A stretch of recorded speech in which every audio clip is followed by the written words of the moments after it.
Good morning mga kamami, morning everyone. Happy Tuesday morning. Morning breakfast tayo mga kamami. Kayo ba? Ipagpapalit ba natin yung aring, ayan o. Guys, meron na naman kasi akong dilis. Matagal-tagal na yun sa akin. May dilis akong nabili. Masarap siya. Masarap siya sa almusal.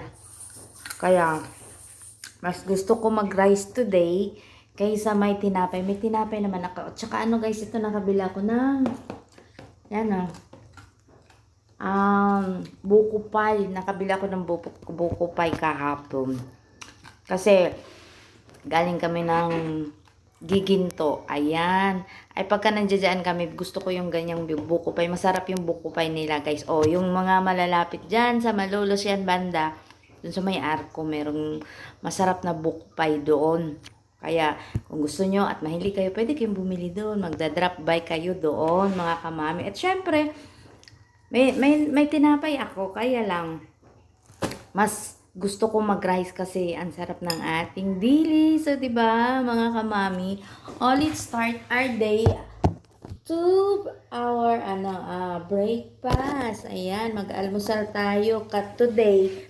Kasi mahaba-haba yung ating lalakbayin. Maglalaban na naman ako today mga kamami. Kaya kailangang laging busog, laging handa. Kainan na. Bye-bye. Hanggang sa muli kong vlog. Hanggang sa muli kong vlog mga kamami.